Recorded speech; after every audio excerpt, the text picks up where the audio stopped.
Friends, welcome back to another episode of the Find a Way podcast with Dusty. Hopefully you're doing well on your journey. I wanted to talk about a comment that I just recently got. It kind of goes into a larger topic of recently. I guess there was somebody on TikTok specifically that had a large following. I think she had upwards of 5.2 million followers, and it all had to do with her weight loss journey. And I guess it recently came out that she had been using to recently lose weight a GLP-1. And I guess there's outrage. There's just upset individuals, and rightfully so. It seems like she was essentially lying about how she lost weight. She's got a weight loss plan. She's got a lot of these weight loss resources, which resources itself, are helpful, but it appears there was some sort of deception. And I actually got a comment of, are you using a GLP-1 like these other VSG influencers? And I was like, whoa, like it's embedded itself enough to have someone start commenting on it, and you can tell it's gained a little bit of virality or traction when someone starts commenting on someone else's random video about the topic. So I wanted to talk about it because it's actually a very big issue that has come up. Is if you are using something, or if you've done something that is aiding in weight loss, do you have a role to play in telling or advising or giving instructions to anybody else in the journey of losing weight? And that's where it becomes very, it's a sensitive topic, because first you have those on the side of, they are in the position of coaching and really helping folks out and being a coach and setting up one-on-ones, and they've been in that position of losing weight because of the surgery or because of GLP-1.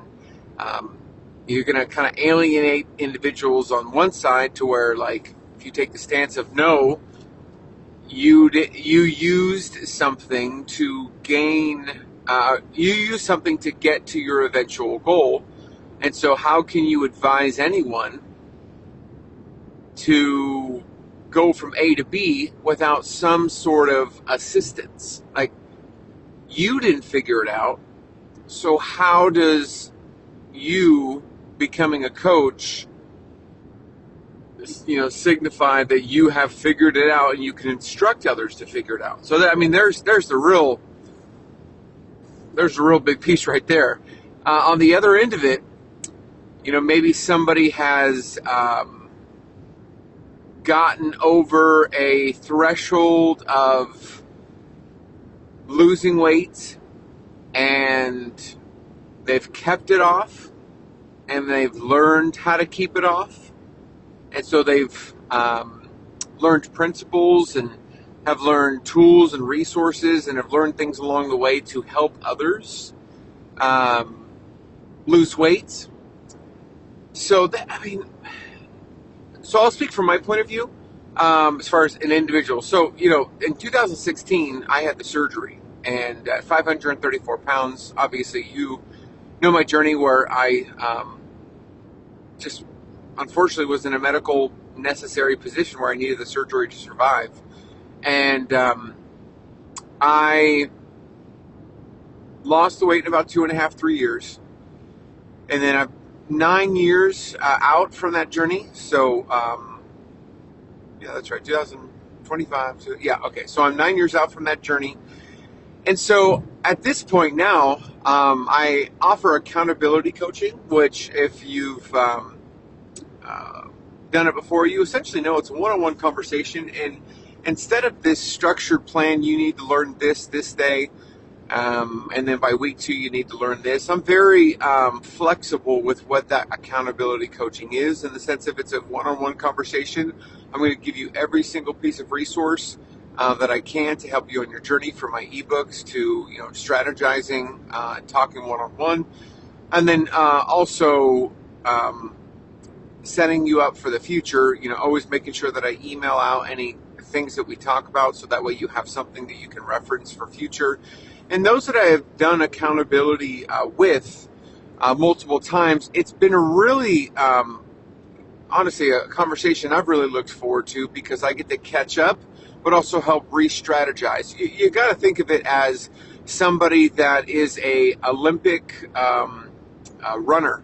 Even though they're at the top of their field, they still need a coach. And it's not that that coach is going to run it for them.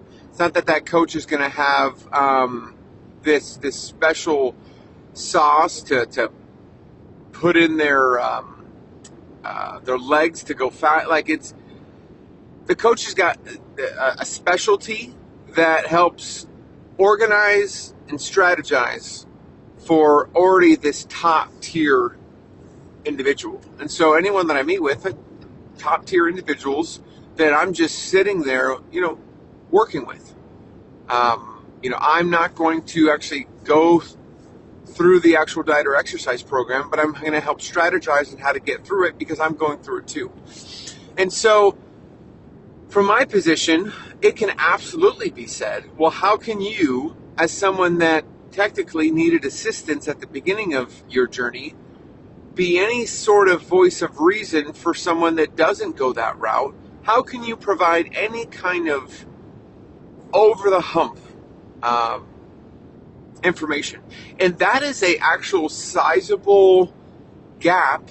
And you talk with someone and what it takes for them to lose it initially. It's like, well, initially I was assisted, and I'm talking to someone that isn't. So how do I bridge that gap? And I don't think I actually was comfortable understanding that bridge until 5 years in. And so I would dare say, and again, no intending to offend, but I've got to keep it real, that if you're within, if you're within 2 to 2.5 years, honestly, okay, let's just keep it straight. If you're within 4 years of losing weight with some sort of assisted surgery or GLP-1, I would be very mindful on any coaching unless you obtain some sort of certification. And the certification, because I've talked about this journey being mental rather than physical. Like, you can get a certification about the physical attributes. This is how you exercise. This is how you work out. But the mentality is what it really boils down to that's going to lead to someone's success. And so I would dare say, if you obtain your certifications,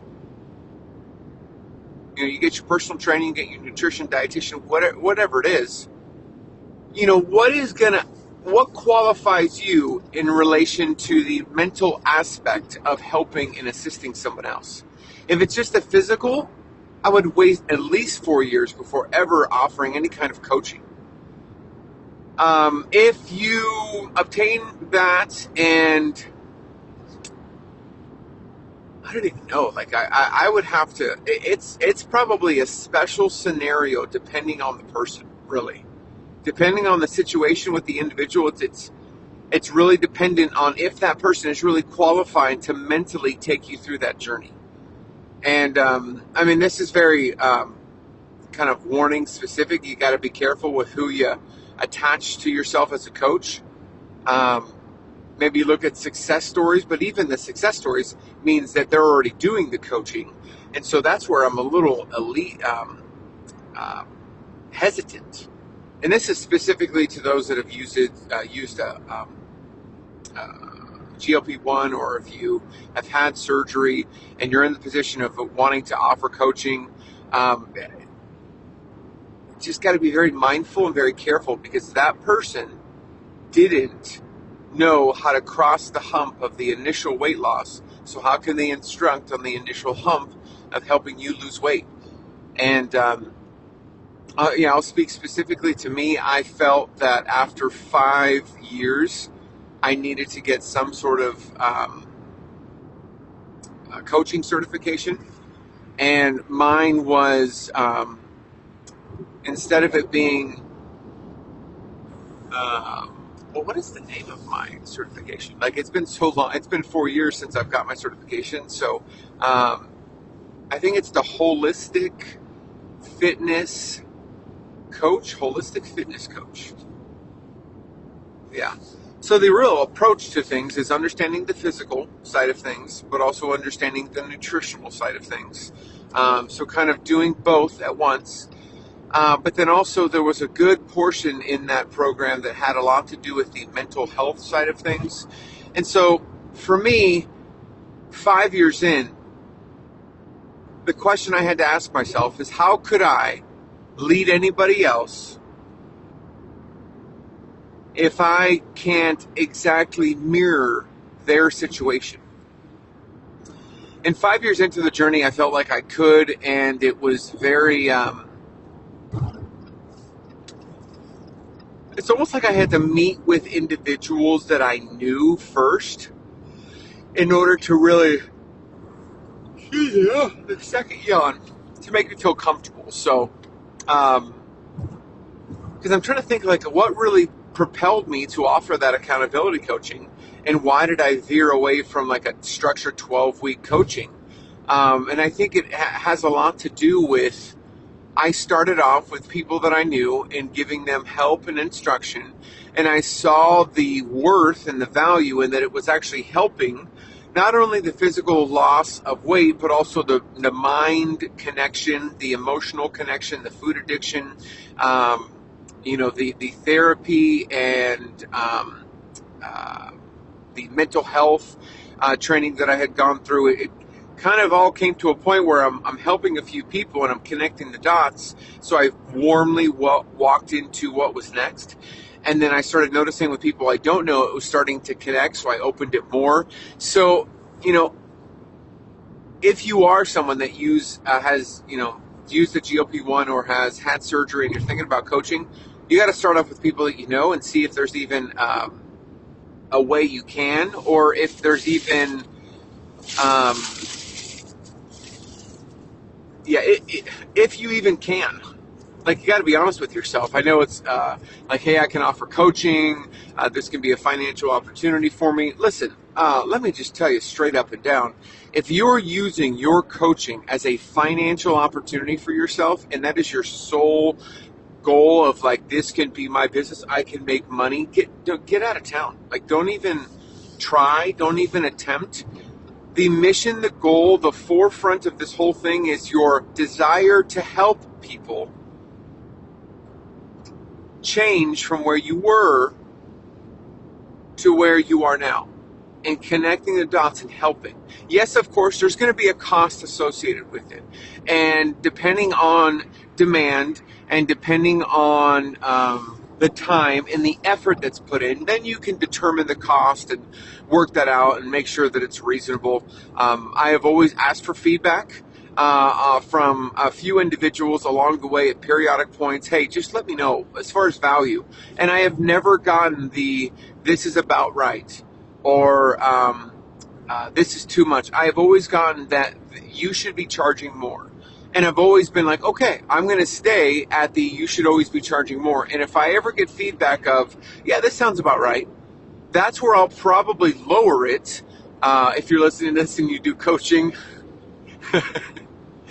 got me. You know what? This is just about right. You know, it would feel like you're just doing way too much is like $5. It'd just be funny if you are someone that does coaching with me or accountability coaching and you hear this. That'd just be funny. But getting back to the seriousness, getting back to the get out of townness. Do not see this as a financial opportunity. You are hurting people if you see it that way. Telling you straight up, you are going to hurt people if your mission in getting into coaching and accountability is to make money. You're going to hurt people. You're going to harm people. You are going to harm people worse than physical harm can do. Because a physical scratch will heal. Give it 2 weeks. A mental or emotional wound could take years, if not ever get resolved, because of something you've put in place that enters in their mental cycle of acceptance. You're going to hurt people. If your mission isn't just to help people first, then get out of town. Straight up and down, get out of town. Getting back to the story and kind of the forefront, this individual is getting flack online because she has 5.2 million followers and she's lost weight, and she's selling these programs of the reason why she lost weight, and ultimately it was because of the GLP-1. And being transparent is important, but you can't expect people to be transparent when there's money connected to the weight loss program that they're selling. Follow the money. Man, I've done another episode on this, and here's another example of follow the money. You've got to follow the money because oftentimes that's where the intentionality is. I'm just straight up and down for me. You can see that I put a real focus recently on putting out a cookbook and really focusing, okay, I want to get a cookbook out there, my practical weight loss guide. I just released a workout ebook. I have been pressed on my free time to really put out good quality content in the form of an ebook. Why? Follow the money. I'm trying to save, I'm trying to raise funds for my second skin surgery. Follow the money. Have I talked about ebooks as much as I have in the past 4 or 5 years? No. Have I had the opportunity for surgery? No. Follow the money. So use me as an example. It's not like I'm going to stand here on this podcast episode and put myself on a slow spot. Look at these influencers. Follow the money. No, follow the money for me. The intentionality of me really putting in some work recently and creating these ebooks was ultimately, hopefully, putting out something that would help fund my second skin surgery. Follow the money. If somebody is selling a weight loss program, if somebody is selling a workout program, follow the money. And if you are going to follow this person, get coaching from this person, you've got to know that you are responsible for finding the value in what they provide. And if it's a cookie cutter program, if there's no connection, if you don't know the person in the sense that you really feel that you can connect and have this person hold you accountable, then it's not worth it. You're going to harm yourself. When I talked about the mental and emotional side, you're going to get into something that's going to potentially harm or wound your mental cycle of processing weight loss and mental health and binge eating and food addiction. You could get seriously, seriously harmed. And so this person, I think, was in the wrong, and that it was great that she came forward, and she's actually offered a refund to anyone that's bought a weight loss or bought something from her in the past year. She's offered a refund to, which is great. There might have been things in what she has provided to really provide help, and maybe it has helped people. I think the fact that she shared that she got from A to B because of it is where it's wrong. I will say, though, we're putting too much into this influencer to lead us the way. This person is an influencer. This person has their own independent life somewhere. And they're providing a tool, but that's all it is. Anything that someone provides should be a tool in your toolbox and not become your tool. If she's losing weight and saying, hey, it's this, and you get that, okay, that's where she's in the wrong. What did she provide? Was it useful or helpful? If it wasn't, this argument's baseless. But what if she's got some stuff in there that actually is helpful? It's not to say that, hey, I'm going to return this because this doesn't work. Well, if there's stuff in there that actually helps, it is on the responsibility of the purchaser to say, hey, what from here can I grab for my personal journey to help my journey of losing weight? What can be useful here? If there's nothing useful, again, baseless. But I almost want to bet there's something in there that she provided that was helpful and useful. Was it worth the cost? Probably not. But that's where I've talked about before, the bearing of responsibility is on the person receiving the information to not only take it through the sifter, the grader, okay, what's going to really apply here? What's going to help on my journey? I can't follow exactly what they did and expect the exact same results, because how they work, how their body is, their height, weight, metabolism, thyroid, blood work, all is different. It's all different. So I can't expect the exact same results. But are there tools and are there things from there that I can pull that can be helpful? So this is another very sobering reminder on this episode to be very mindful and be very careful on who you're listening to, and to know that you are your own entity and your control of what's next is in your hands. And you can use inspiration and motivation and a push from someone else, but ultimately you've got to buckle down and say, okay, it's on me. You've got to be able to say, it's on me. It's on you. You got to find a way. It's on you. Thanks for tuning into this episode, folks. I'll talk to you in the next one. Take care.